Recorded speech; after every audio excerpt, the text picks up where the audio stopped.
years of the general education and some major courses. And you can see on the right side of the screen the general education courses that are part of these first 2 years. And then apply to a university, transfer, complete 2 more years for a bachelor's. So here's another graph sort of describing the same thing. So after high school graduation, 2 paths. You can go as a freshman, we call that university freshman admissions. So you would go directly to university for 4 years, and then, or go to community college and take the first 2 years, transfer, and then that's university transfer admissions. So the result is the same. It's a bachelor's degree in 4 years. So you're wondering, well, why would somebody do this? I'd rather go directly to a university. I want to just get started. I know what I want to do. I know the university I want to attend. Well, what happens is a lot of students, they really aren't sure what they want to do, or the university that they thought they wanted to go to, they weren't able to get into. So what happens is a lot of students would rather just go to a community college. In fact, 46% do begin their studies at a community college because they have more time to really decide which is the best university for them to get their bachelor's degree from. So they have this flexibility, the first year, in fact, to kind of take those general education courses, meet with counselors, make that decision, research which university is the best one for them. So it's very popular in the U.S. And then, you know, it's a different standard of admission as a transfer. So there are a lot of benefits to starting at a community college, especially those that have partnerships with universities, such as what we do, 148. And then you know exactly what you need to do to be accepted. There's no guesswork. You have the criteria. That's what you're working on when you're with us. And of course, there's a bigger reasons, a lot of benefits, but the top one at the very top is savings, because typically community colleges such as ours are a much lower cost in tuition. In fact, you could save up to 50% could be off tuition because you're starting at a community college, depending on, of course, the university tuition. So you have to look at all of that. Also, you're getting accustomed to our culture. You're getting accustomed to the U.S. higher education system. And basically, our students are better prepared when they transfer. And of course, the choice, as I mentioned before, that's very important. You have so much more time. I mean, imagine trying to make that decision as a senior in a high school where you're studying. It's a lot of pressure, and your knowledge base may be just limited to what you've heard, the brand names you've always heard. No, there's over 4,000 universities in the U.S. So you have more time to really make that decision and get accustomed to being in the U.S. higher education system. And then another very important point is you have an opportunity after the 2 years to work up to 12 months. So you get this experience prior to continuing on to the university. And after the 2 years, graduating with a bachelor's, you have another opportunity to work. It's called OPT.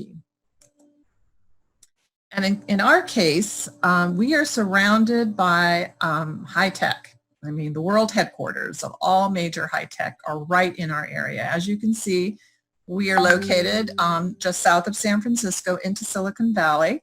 Skyline College, about 20 minutes south by car, public transportation. College of San Mateo follows further south. Kenyatta College, and another 15, 20 minutes from College of San Mateo. So all three are within an hour of San Francisco.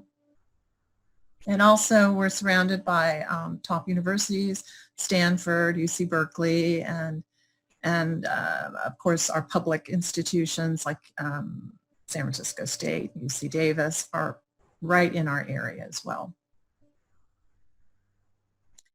So we have worked very hard at our 3 colleges, and in particular to bring on more university partners, because we know that students really need to look at their options. And whether it's a particular program at a university, a particular tuition and cost that they're reviewing, what they can actually afford, where they want to live. I mean, there's so many choices. So what I've done is I've continued to add more university partners so that our students can be quite familiar with what is out there. And so these partnerships really allow students to get a whole host of information. They're able to interact directly with those university reps when we have our fairs, we have transfer fairs. So that's why we say we're number one. We're continuing to grow that, and we're making a large effort to do that. We have also been ranked with an organization, AIA, because of the growth in our international student population. So we're now in the top 10 there. And then because of our location, we have to offer STEM. So anything that involves science, technology, engineering, and math, we must be able to provide. We have those majors because of our location. And I want to be clear and frank about housing. Community colleges in general do not provide student housing. I mean, less than 10% nationwide have housing on campus. It's not the design of the system. So what we have done is we have our own homestay referral program. So you are able to live with an American family, have a place to arrive. You can stay as short as 2 months, or you can stay as long as 2 years. Okay, so that's one of our programs that we added. So now I'd like to have Aubrey, who's the program manager at College of San Mateo, say a few words about each of our colleges. Aubrey? Hello, hi. Thank you for joining us. I would just like to spend the next couple minutes giving you some highlights of our 3 colleges. As you have already heard, we provide exceptional services to students. What do we mean by exceptional?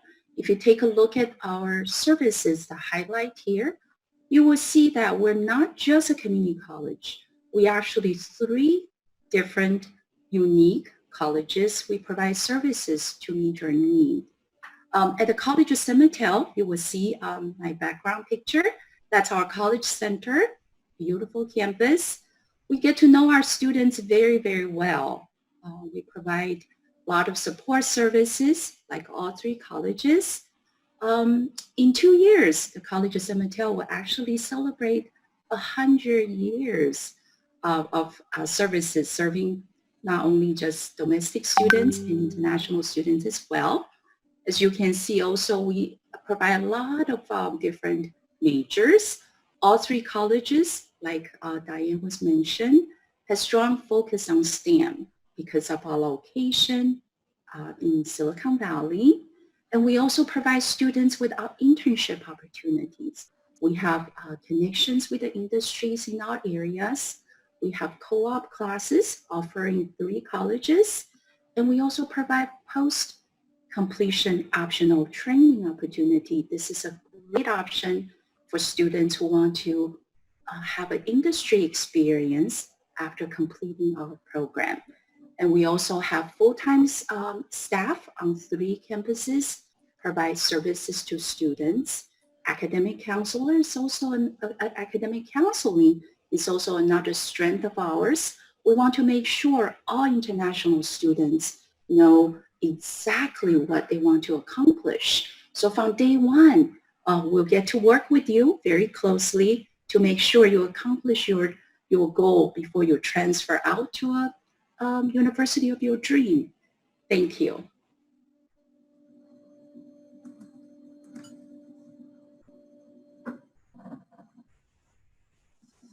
Aubrey, do you want to say a few words about the admission criteria?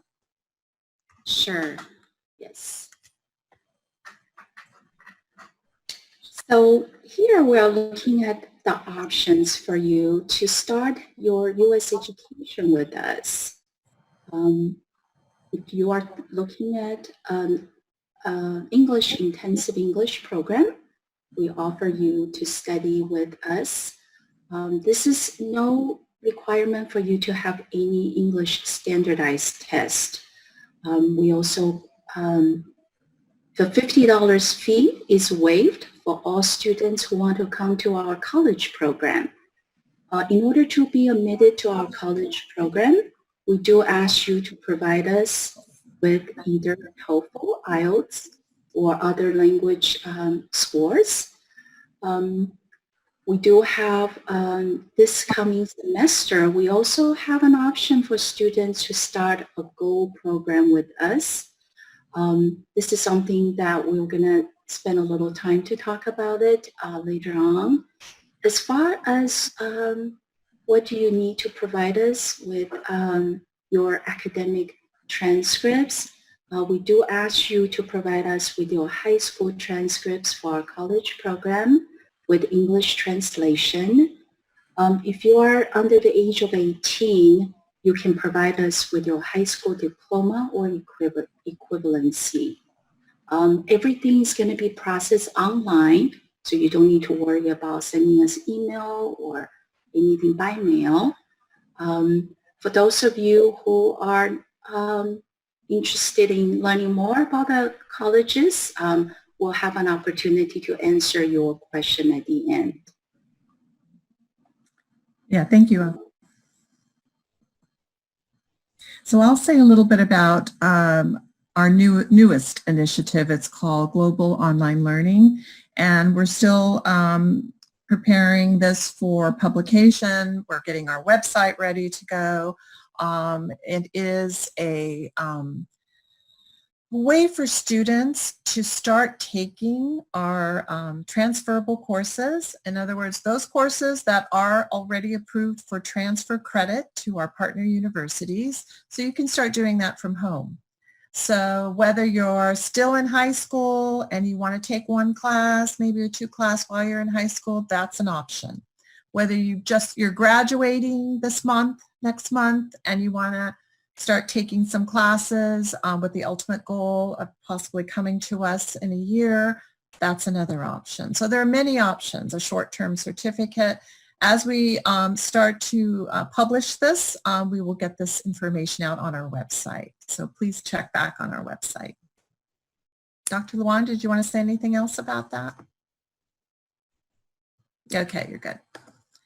Okay, now I'd like to have Anuksha Gardner talk about her university. Thank you, Diane. Good morning, good afternoon, good evening. As Diane said, my name is Anuksha Gardner and I'm from Portland State University. I'm an alumna of Portland State. I did my undergraduate and my graduate degree there, and I came as an international student. So it's such a great opportunity to be working with international students, helping you choose a university, helping you, come from abroad or transfer into PSU. So I'm always happy to help international students. Next slide, please. So just a few things about Portland. We are in the state of Oregon. So we're sandwiched between Washington State and California. Portland is one of the largest cities in Oregon. We aren't a very big city. We only have about 2 million in the metro area. So, not too big, not too small. It's just the right fit, especially coming as an international student. My personal experience was that, it was really easy and accessible to a lot of things. We are ranked #1 in public transportation. You don't really need a car. You can get from one end of the city to the other, using public transportation, especially as an international student. You were right in the heart of downtown Portland. So Portland State is an urban university, so we're right in the middle of Portland. And one thing that really attracted me to coming to Portland State was the greenery. As you can see in this picture, we are a very green Indian city. So coming from Nepal, it made me feel right at home. Just some facts. Next slide, please, Dan. So as I mentioned, PSU is an urban university. So we're in downtown Portland. We have about 26,000 students with 6% international students from about 100 countries. So we're a very diverse university. And when I say diverse, I don't only mean in the cultural aspect or students from different countries, but even in the classroom. You know, we have students who are coming in as freshmen, but we also have a lot of students transferring in from community colleges. So diverse in every aspect. We offer about 200 programs ranging from engineering to graphic design to architecture to sciences. So there's a whole lot of programs students can choose from. And something that makes us different is our location. So, you know, our motto says, let knowledge serve the city, and that is shown in our curriculum, in our projects, in the way our students are working out in the community. And so, you know, one thing that every graduate from PSU, especially undergraduate, has to do a capstone project, which is like an internship. And that's a great opportunity, especially if you're an international student. You really can't work off campus, you know, while you're in school. So this capstone project gives you the opportunity to network with companies that are, you know, in the state or out of the state or neighboring states. So, you know, these are just some of the employers that are mentioned here. Our students do, you know, internships and projects with, which gives them a path to later maybe getting jobs or, you know, chances to network. So, you know, our location really sets us apart with being right in downtown Portland. So transfer admissions, any student who has about 30 quarter credits or 20 semester credits is considered a transfer student. So we're a little different. We're on the quarter system. We have 4 quarters, fall, winter, spring, and summer. Students mostly go from fall to spring and then take summer break as a vacation term. And so if you have 30 quarter credits or 20 semester credits, you'll be considered transfer student, and we won't require high school transcripts. Our minimum GPA requirement is a 2.25, but if you did get a transferable associate's degree, then we require a 2.0 GPA.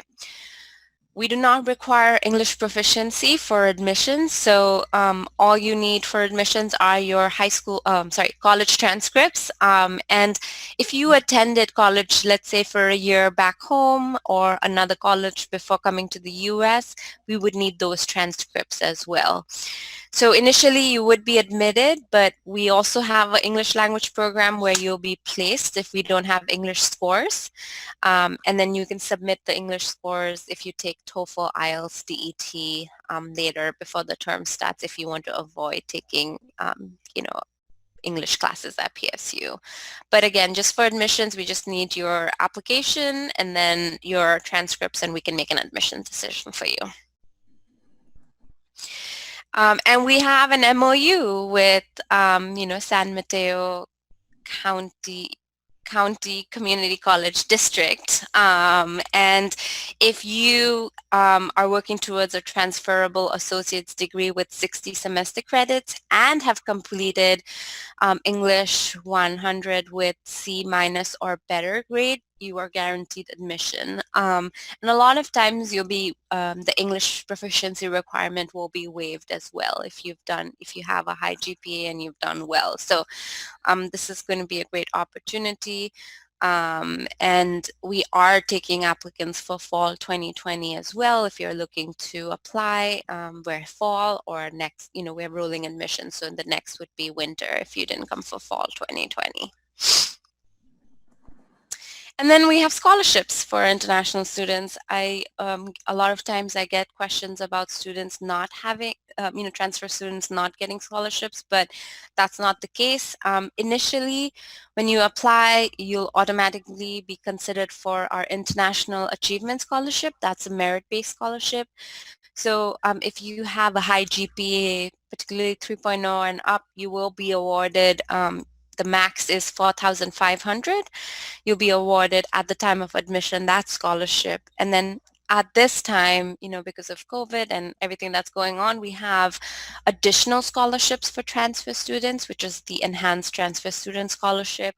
And then adding the achievement and the enhanced, you can get up to $8,000 in, for 2 years in scholarship awards. So this is a great opportunity for transfer students, especially if you're already in the U.S., and transferring to a four-year institution.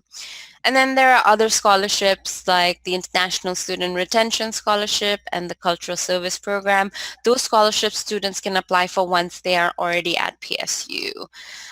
Something that's really nice now that wasn't available for me when I was an international student is that students can stack scholarships. So you can get multiple scholarships at a time, and your merit-based scholarship won't go away. So that's a great way to apply for many different scholarships, and if you qualify, you can be awarded various different scholarships. That's all I have. If you have any questions, you can ask them here, but also you can always email me at inteladm@pdx.edu. I'm happy to answer any questions you have. And thank you, Diane and Jing, for giving me the opportunity to speak today. Thank you, Aniksha. Okay, now we have Sean Abbott from Temple. Hi, everyone. I'm Sean Abbott, Vice Provost, who oversees the admissions process and the financial aid process here at Temple University, which is in Philadelphia. I have to admit, as much as I love Philadelphia and as much as Philadelphia is a wonderful city, being on this webinar, I'm a little nostalgic for the time that I spent in California. Before I came to Temple, I was the director of admissions at Stanford University, and I actually lived in San Francisco. So I would literally cruise through, either on the train or in my car, all three of San Mateo colleges back and forth from work each day. So this is a little bittersweet and a little nostalgic for me. So Diane, if we can just go right into the next slide, I can tell you a little bit about Temple. Temple University is the public university of Philadelphia, which is one of America's most iconic cities. We are headquartered in Philadelphia. That's where our main campus is located, but we also have a campus in Rome, Italy, and we have a campus in Tokyo, Japan. Temple, Japan is actually the oldest American university in Japan, and it is a degree granting arm of Temple University. So we are not only the public university of Philadelphia, but we're also one of the top 50 largest universities in the United States. We have about 40,000 students at both the undergraduate and the graduate level. We have a law school, a medical school, a school of pharmacy, a school of podiatry. 17 different schools and colleges really form the collection of schools and colleges at the university. 150 different majors across the undergraduate schools and colleges of the university. And I think one of the things that I like students to know is that even though we are one of the larger universities in the United States, the academic environment on campus, because of the way that we're structured and organized, does not feel overwhelming. We have a student-to-faculty ratio of about 13:1, and our average class size is roughly about 30 students. So we are a large university, and if students weren't looking for a large university, we probably wouldn't be a good match, but the actual environment on campus doesn't feel perhaps as intimidating as maybe some of the numbers that I shared with you. A couple of other things to mention. We do have a Division I athletic program, so we compete at the highest level of intercollegiate athletics in the United States. That's a lot of fun. And our schools and colleges range from everything from the Fox School of Business to the Tyler School of Art and Architecture, which is one of America's oldest art schools, and that is a program that has graduated people like Paula Scher, who they call the goddess of graphic design. She designed the logo for Citibank and Shake Shack and Tiffany and Company. A lot of really incredible artists have come out of that particular program. Diane, we can go to the next slide, and I can tell you A little bit about where our students come from. They literally come from all over the world. A large percentage of our students do come from the East Coast of the United States. And we consider the East Coast of the United States really to be from Portland, Maine down to Miami, Florida. That's really where the largest collection of our students come from. But we do have roughly about 3,000 students from outside the United States. 125 countries are represented.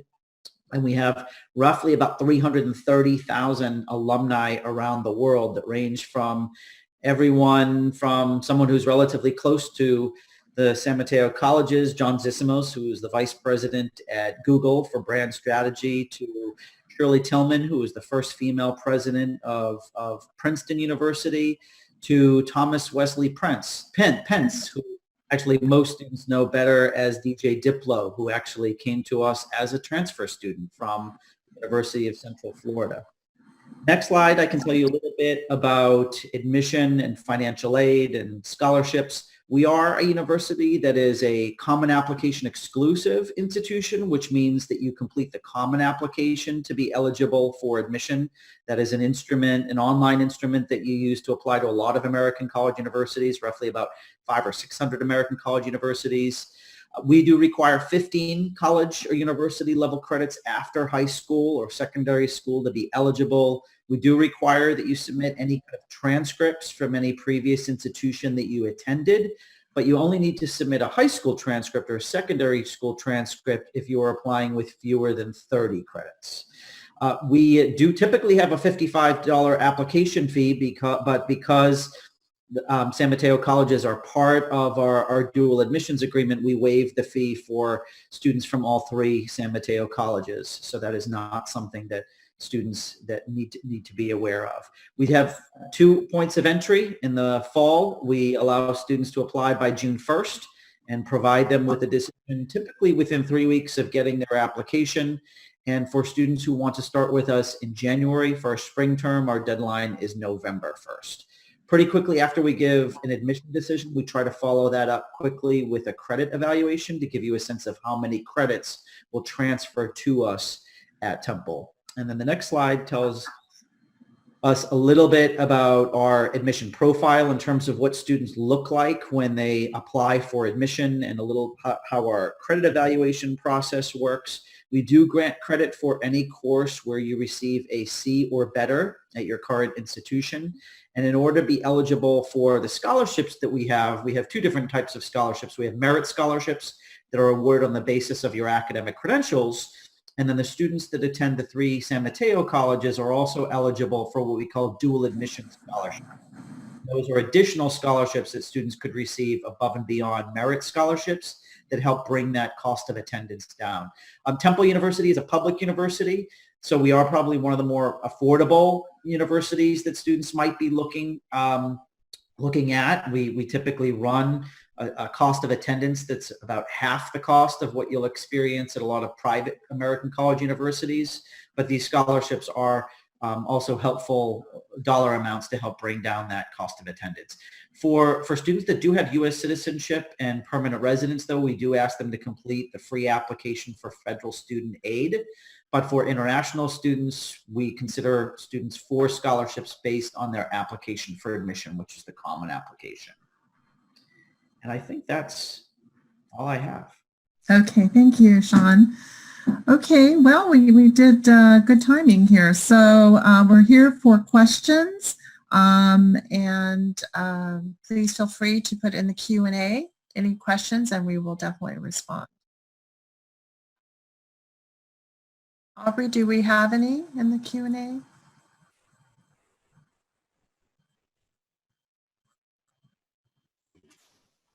We got one question specifically about SAT scores, whether that's a part of the admissions requirement.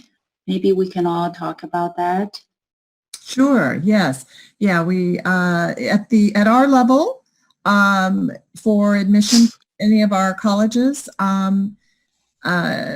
do not. It's not usually part of any community college admission requirement. No SATs, no ACTs. Okay, I'm sorry we didn't make that clear, but that is, it's not part of it. Now for transfer, I can say generally they would not be looking at that. They would look at what you achieved at the community college, your grades. There's no need for that, but our university reps can also add in. Yeah, I mean, I agree. We, as a transfer student, if you're transferring, we really don't require SAT scores, whether you're a domestic or an international student. And for freshmen as well, at PSU, we don't require SAT for international, specifically, students. Same. We do not require standardized testing in the form of the SAT or the ACT for transfer students, and they are optional for our first year candidates, but we don't require them for either population. And I'll just add that if students are curious about which college universities in the United States require testing and which do not, there is a website called fairtest.org that is really the database that captures all of the American college universities that do not require standardized testing to be eligible for admission. And that number, as of last summer, was just over 1,000. But in light of COVID-19, I'm sure students are seeing announcements daily that more and more American college universities are becoming test optional or not requiring standardized testing, and certainly not for transfer admission. Thank you. That's excellent information. And what I wanted to add, as we're looking at questions, what I wanted to add is that in the college-university partnerships, our CUP partners, I really make it a point to look for universities that do offer transfer scholarships, and the majority do. They have specialized scholarships for our transfer students. They have the support services as these two spoke about, and really you are given a lot of information prior to making the decision. You can have communication with them. We have our own scholarships for admission as initial students coming in and applying to our 3 colleges. And also once you're a student and enrolled, there are multiple opportunities for additional scholarships while you're with us. So I want to make that clear. We also have questions about tuition fees. Are students paying differently for online education as opposed to face-to-face instruction? Excellent question. Yes, at this point, there is no different at our 3 colleges. I'll let the universities respond for online as opposed to in-person. Temple, do you have, John? We have an online Bachelor of Business Administration program that does charge a different tuition than our in-person instruction that may be or may not be remote, depending on whether or not we're in the middle of a global health emergency. But all of our other programs have different tuition depending on which school or college you enter into the university, but it wouldn't vary by modality of instruction. Excellent. Nisha? It's not very much different. The only thing with being online classes is you wouldn't, the fees structure would be a little different, but at this time, if you were asked to take, classes virtually, they're not different. It would be the same price as it was for in-person. Okay, thank you. Great. The next question we have is about student who already has master's degree. Can they transfer to a community college? Okay, students, we do get applicants who already have university degrees and they want to come to us. So what we say about that is they cannot study what they already studied in their country. So if it's something completely different, then we have no trouble accepting them into our program.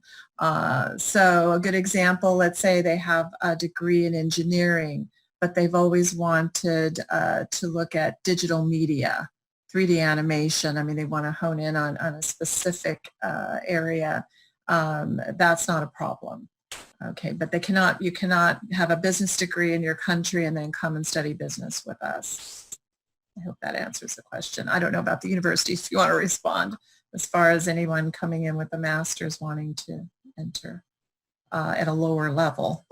And we see that occasionally, and we consider those students on a case-by-case basis. Mm-hmm.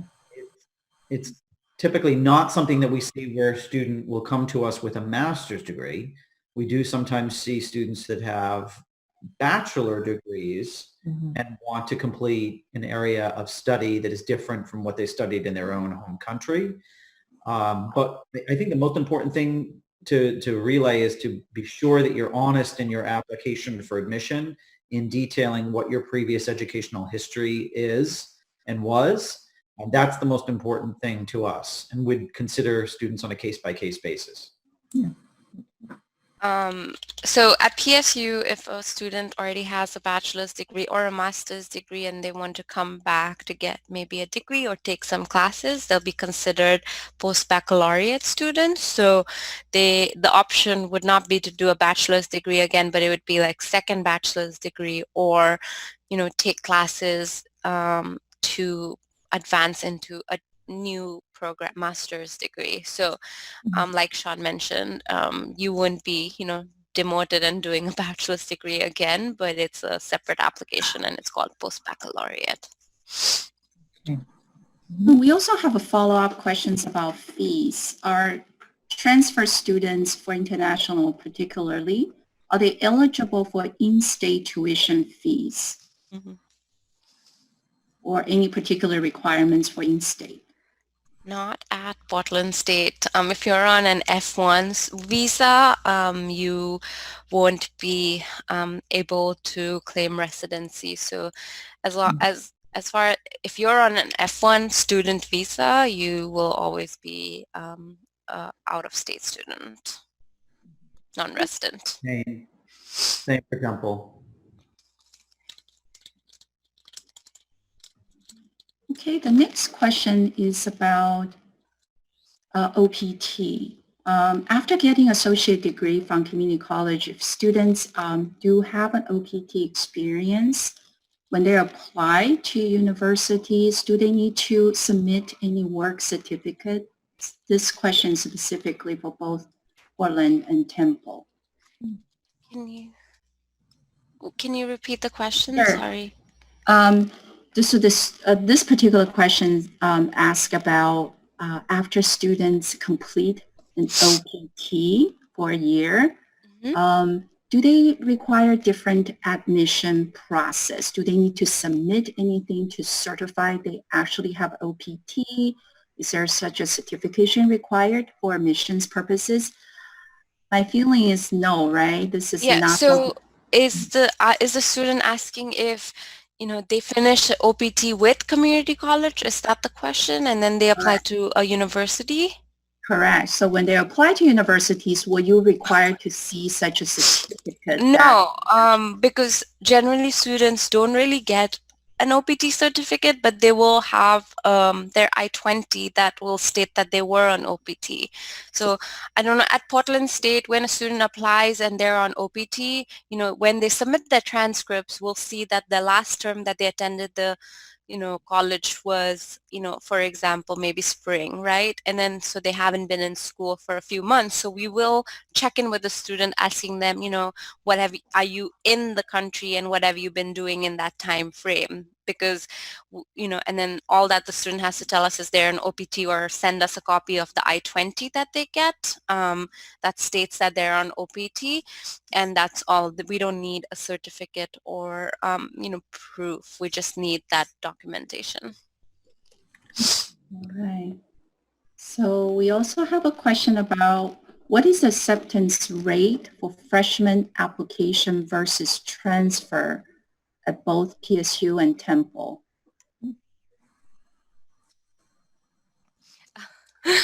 So at PSU, we pretty much, if a student has, if you're a freshman, a 3.0 minimum GPA, you will be admissible. And then for transfers, if it's a if you have a 2.25, you will be admissible. So any student who really has those, that GPA range will be admitted at PSU. Similar. I mean, I wouldn't want to necessarily make a guarantee in a webinar, but I would say our profile looks remarkably similar. We admit the majority of students who apply at both the first year level and at the transfer level.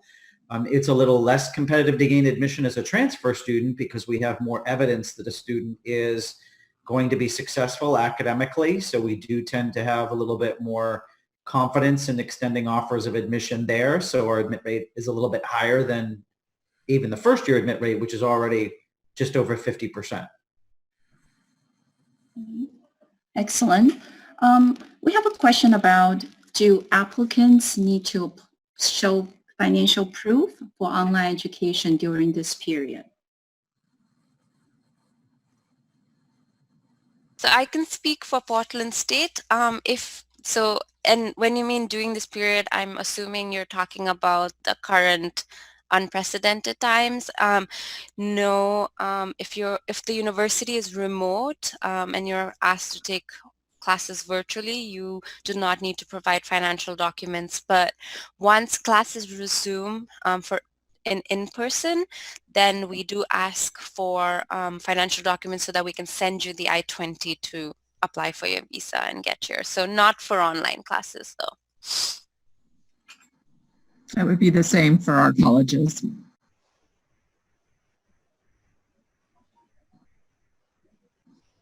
Okay, the next question is about, can a grad student study a certificate at community college? And a grad student, so somebody with a master's degree, graduate. I would think so, yeah. Yeah, a certificate, absolutely. Again, if it's not related to anything they studied before. Yeah, if it's unrelated, of course, yes, they can. Okay, next question is about September 20th intake. Because of the COVID-19 situation. Would you like to talk a little bit about that? Okay, so the question is about fall intake? Yes. Okay, whether we have in-person classes or not, I guess, to be really specific. In our case, we have not officially made an announcement. It has to be decided by our board June 10th, whether we will be 100% online again in the fall. So we don't have an answer yet. Our summer is online. Same with us. We are still under the understanding that fall is going to be in person. So we are in quarter system. So we start towards the end of September. So our fall term is starting on September 28th. And that's why we are taking applicants. If you are interested in applying for fall 2020, you can do so now. That's an option. But yeah, so far fall is happening in person for Portland State. Same, we're at Temple, we're planning to open in the fall in person, but of course we're entirely subject to federal, state, and city guidelines and direction. So while our plan is to open in the fall in person, we really do need to follow the direction of our state and local authorities. Okay. Let me go through. We have a couple more questions. For universities, can students do OPT if the F1 visa has been expired? That would be international student and scholar services, like an immigration question. But as far as generally, if you are in the U.S., then your visa is not, you don't have to have a valid visa. Only to enter the U.S., you have to have a valid visa. Your I-20 has to be valid. So as long as your I-20 is valid, you should be able to do OPT. But then if you leave the country, then you need to renew your visa to get in the country. So the visa mostly is like a key. So once you're in here, it doesn't really matter as long as your I-20 is valid, is my understanding. Great. Do the students have to show financial proof again in case of transfer applications? For us at Temple, upon admission, if a student is offered admission, yes, they do need to prove that they are able to afford their education and provide their declaration of finances, but after admission, not before admission. Right, same. Okay.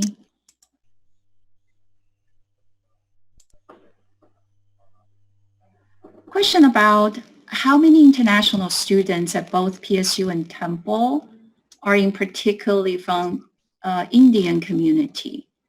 Do you have students who get on campus jobs easily at both PSU and Temple? So two parts question. So I can say that we have, I think, about roughly 300 or so Indian students. We have they're, I think, the second largest population after Saudi Arabia at the moment. Majority graduate students, very few undergraduate students.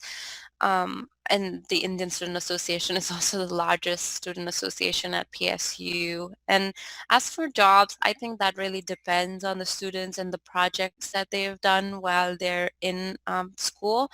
But I know that for sure the highest, like the largest employer for students from India is Intel at Portland State. And we have, since the headquarters is like just outside the city limits. So that for sure I know, but again, as far as jobs, it really depends on the students. We'll give you all the resources, but it'll depend on how you network and connect with these companies. Similar for Temple, India is always among our top 5 sending countries. This year, I think it's number 3 after China and South Korea. So we always have a large Indian community on campus, and very similar advice with regard to what Aniksha shared about jobs after graduation. We also have a question about certificate programs. Can you also share a bit about options for international students who get certificate as opposed to degree? Well, I can start. Because community colleges, that's a big part of what they do as well. We do have quite a few certificate programs, and students can enter. They can range from 1 year to 2 years. If they're at least a 1-year certificate program, they also have the option of OPT, of doing the optional practical training after they complete the certificate. So there's so many to mention, but you can go to the website, our website, and look at all of our certificate programs. Now, the admission criteria is the same as a student who's entering a degree program. Okay, so I do want to mention that. So most of our certificate programs are either you can take after you get a bachelor's degree. So you have to have a bachelor's degree, or in pursuing a bachelor's degree to apply for the certificate programs at PSU. And most of our certificate programs, we have a few dozen. They're actually non-credit programs. Okay, we have a question about OPT, so I'll read the question. If students work for 6 months after completing associate degree during OPT, does that time period get adjusted in the OPT after completing the undergrads? Can you please clarify how CPT works at community college? I can answer this question. So first question is about OPT. The current regulations in the United States basically says it's per degree level. So at this time, say if you complete your associate degree with us, you get a 1-year OPT and you move on to Temple University. Let's use that as an example. And the current regulation says you are eligible for another degree level, assuming you're getting a bachelor's degree. And then you move on to PSU, you get your master's degree. Then you are eligible for another degree level OPT. So it's by degree level. That's the current regulation. As far as CPT, I can explain a little bit about how it works at community college at our colleges. Students do have to complete a 1-year F1 status, meaning you have to complete 1 academic year. For us, it's 2 semesters. Then you will qualify for a co-op in your major. Basically, the work has to be directly related to your major. And you can work up to 20 hours per week while school is in session. I hope that helps. Okay, so we have just 2 more questions. I'll read the next one.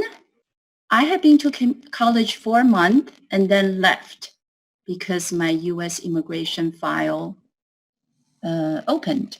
So if I wish to enroll in the United States, in U.S. American universities, would I be considered as a freshman or transfer student? Also, I don't know my credits because we don't have any credit system in college. So I guess the first part is if he or she was admitted to a college for a month, then he left, will he be considered a transfer or freshman? I would advise that student, at least if they were looking at Temple, to apply as a first-year freshman candidate. Same, because they didn't complete a year or so, which would not consider, not be a transfer student. And as far as credits go, we are the one at PSU specifically. We have in-house transfer evaluations and evaluators. So we would do the transfer evaluation for you based on the credits that, transcripts that you submit. But yeah, in your case, I would also recommend applying as a freshman. Yeah. Okay, very good. We have just one more question. Can you please share the presentation once webinar is over? I have not decided if I'm going to share that or our presentations. So we'll have to get the information of who's asking. Decision. We have not decided whether we didn't record it. We have the PowerPoint, but it really depends on who's asking and whether we're going to make a decision on any of our webinars. So no decision yet. Okay, another question that just came in. Does community colleges also accept transfer students? In other words, second-year transfer for associate degree? Second year, yeah. So very good question. We do get transfers from universities who maybe started a semester and then they decide they want to come to a community college, or we have those from other community colleges, or yes, of course, yeah. Now again, there is a credit evaluation process. So it doesn't mean we're going to take every credit from where you just transferred. Okay, so that's an important piece. So you need to know about the credit evaluation if you want to make that decision. We have a follow-up question about how much time does it take. I assume that it's referring to the second-year transfer. It really depends on the major. I can answer that. So it's hard to give you a one quick answer on that. So I would suggest that you can either talk to one of us. We can provide you more details. Or do you have anything you would like to add, either Temple or PSU?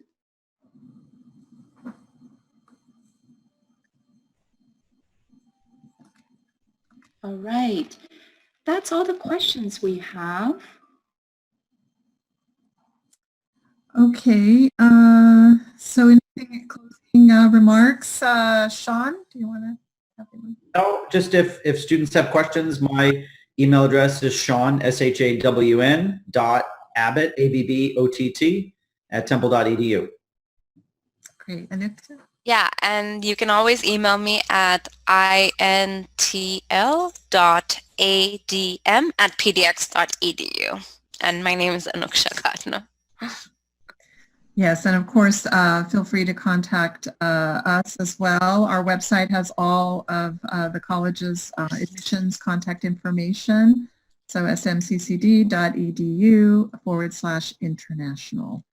And again, thanks everyone for joining us, and we hope to see you on our next series, which is next week. It's an open chat. So for the next 2 weeks on Thursday morning this time, or evening in Europe, wherever you're from, it'll be open chat. So there'll be more opportunity. It will just be our staff, but you can ask us anything about our colleges and admission process. And then we'll resume the university transfer admission webinar series in June.